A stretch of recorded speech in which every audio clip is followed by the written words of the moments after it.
Ndewo ndị Igbo, no, welcome back to Igbo channel. Tata anụnwa. Enwere ihe m bịara ikuziri unu taa. Commonly used Igbo words that start with the alphabet A, letter A, okay? So, okwu Igbo bidoro na A.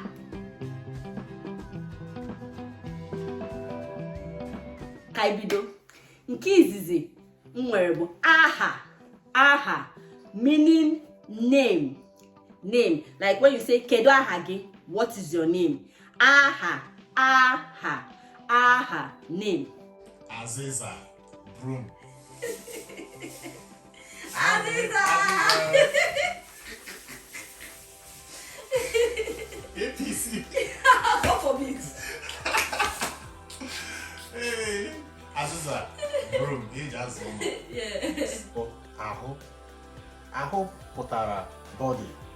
And mgbe ụfọdụ na-akpụ ya arụ dịka ndị Anambra na-akpụ ya arụ, mana Igbo izugbe na-akpụ ya gịnị?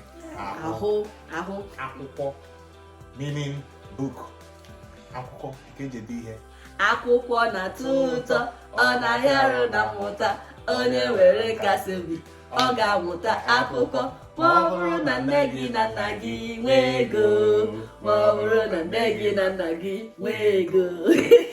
Akwụkwọ na-atọ ụtọ bụ egwu. It's just saying that studying is sweet, book is sweet, that is interesting. It's kind of hard to learn, but if you stay to it, you're going to learn it if your parents have the money to put you through school. So it's quite expensive. Yeah, education is expensive, exactly. But it will cost you more not to have education. For aka meaning hand. Aka, hand. Aka, hand. Agba, gods. Iwe agba. Like Iwe agba. Iwe agba, Iwe agba. As in, Iwe the gods. Iwe agba, I'm going to video of you. Iwe agba. I see know this guy,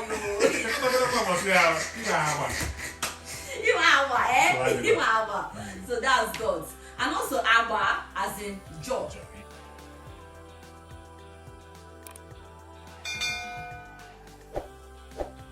Okay, yeah, Aba. That's why they say, is Aba jaw or chin? Or chin. Jaw, wherever. See, English is confusing. Aba. What do you want? I will not know the English for Aba. Yes. Or Abedi. Not Abedi. Abedi. Meaning the Igbo alphabet. A to Z. Abedi. From the Igbo alphabet. Yes. So, him, abo, him, yes. Or some. Abo to talk, I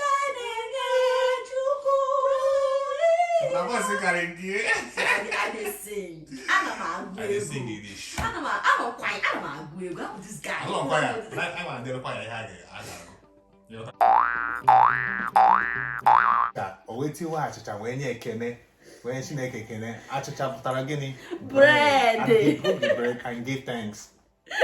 So achicha putara bread. Bread, achicha. Nke ago meaning hunger.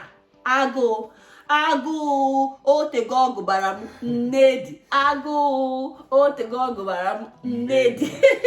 That just means that I've been so hungry for a very long time and I've been patient. So agụụ pụtara hunger. Okay, nke ọzọ anyị agwa beans. Agwa nya na-eri beans.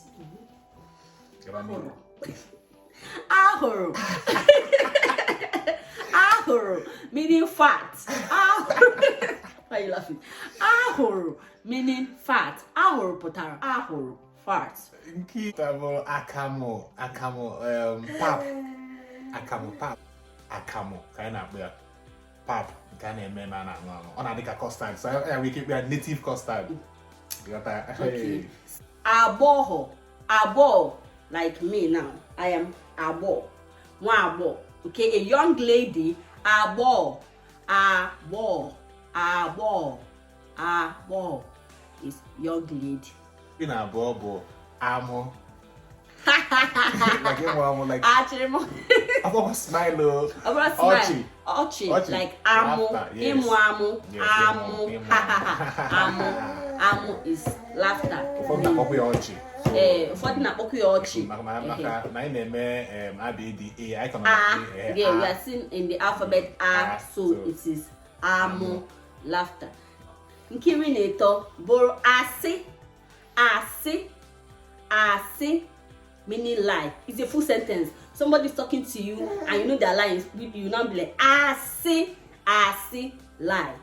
Because of aki, nke putara not, N-U-T, not like aki bekee, aki anatata like palm fruit, palm nuts. Yeah, all kinds of nuts. All kind of nuts. Yes. Hancha putara aki.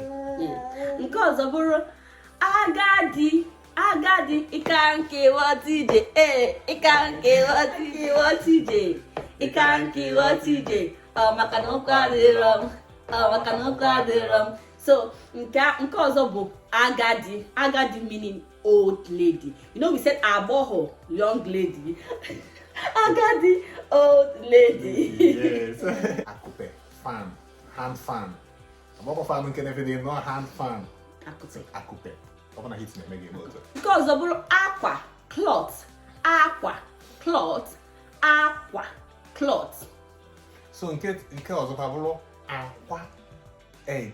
If you go to ensemble, nke izebo aqua, cloth. Nke abụrụ aqua, mana ofu ụzọ kesi esupe ya. Nke ọzọ bụrụ aqua, that's bed. Aqua, bed. Nke ọzọ bụrụ aqua, that is cry.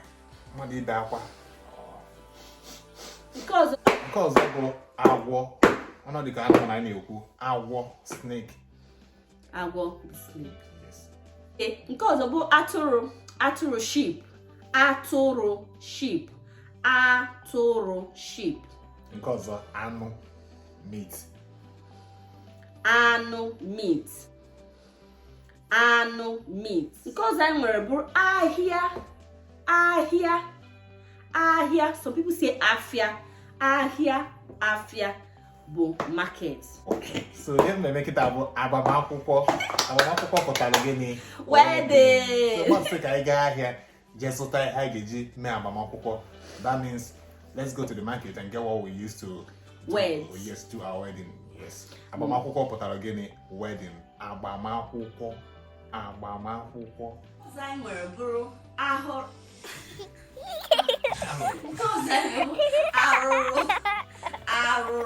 Aruru is ants. Okay, those ants. So we just call everything aruru.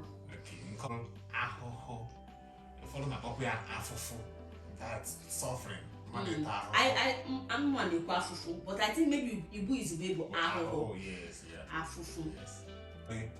Ahụhụ. So Igbo is going to carry ahụhụ.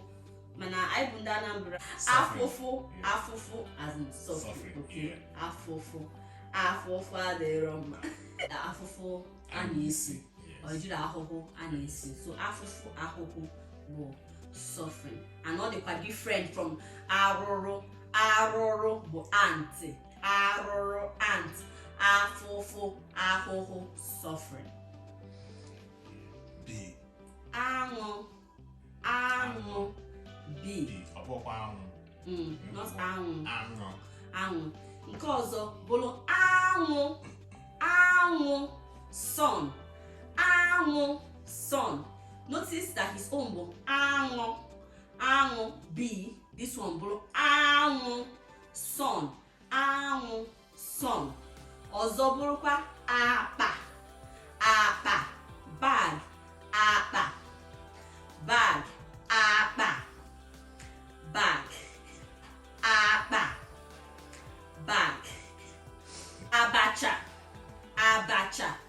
Abacha, you know that abacha, abacha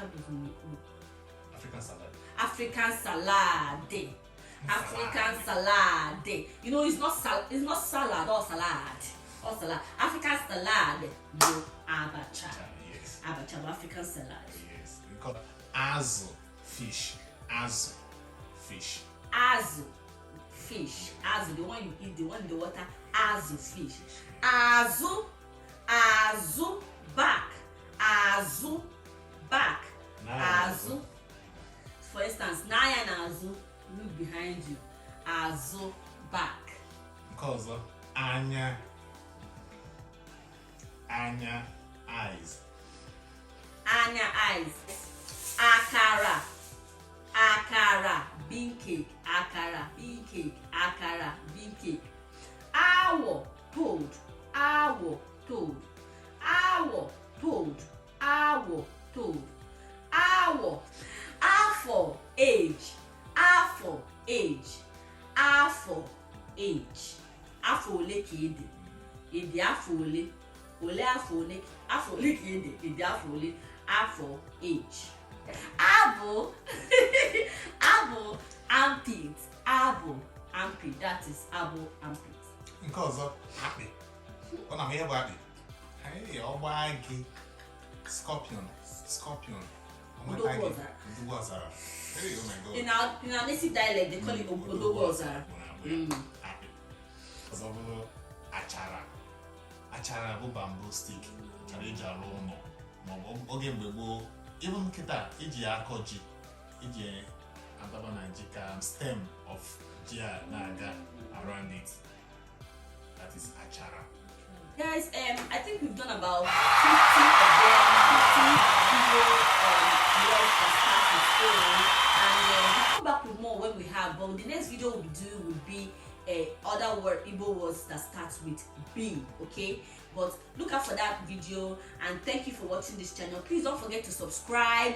Don't forget to like, comment, ask your questions. I always try to get to the comments. I know it's a lot, but I try my best to get to the comments. But daalụ ndị Igbo, daalụ for ekili.